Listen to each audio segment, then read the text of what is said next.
Gilmore Girls and Hey Val, have you done a video on Miss Patty's dancers?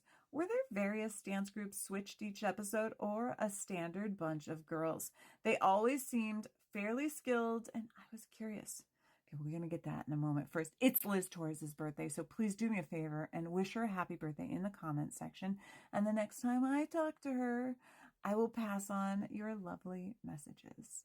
Hi, I'm Valerie. I was the key set costumer on Gilmore Girls, and I share a lot of fun facts from behind the scenes, but please leave a little fun message for Liz, and we'll make sure she sees it. I'm going to tell you what I know about the dancers. We're going to try and look at some of the footage and see if we can see some familiar faces or not.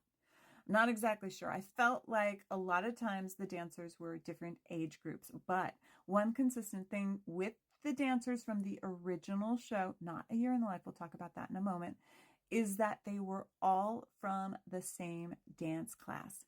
There was a lady, oh my God, I cannot remember her name, choreographer for the original show. She would come out every time we had dancers, and she would bring different kids from different dance classes. Now, I wasn't on the first 11 episodes, but I'm going to assume it was the same lady. Pretty sure that her name was Casey because I remember her name being the same exact name as someone else on the crew.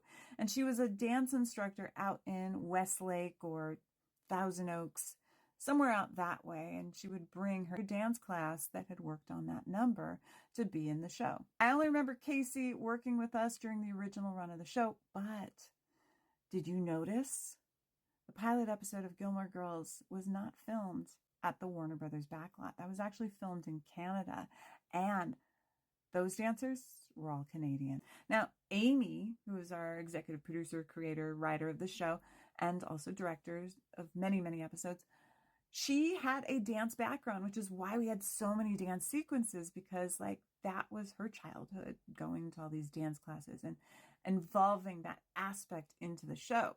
Now, as far as A Year in the Life, all the dancers were adults. I don't know if you caught that one. Also, we had a different choreographer. So the choreographer from A Year in the Life was Marguerite Derricks, who was the same choreographer from Bunheads. And another random fun fact about dancers, in A Year in the Life, the tap instructor, I think she was the assistant choreographer on the show. And while we're talking about Bunheads, not only did we have quite a few actors from the original run of Gilmore Girls in Bunheads, we also had quite a few of the newer actors from Bunheads in A Year in the Life. Can you name all the ones that appeared in both shows? As far as all of Miss Patty's dancers, it's very hard to tell if any of them were the same, except for, did you notice that the kids that were in Fiddler on the Roof were also the same kids that were in We Got Magic to Do?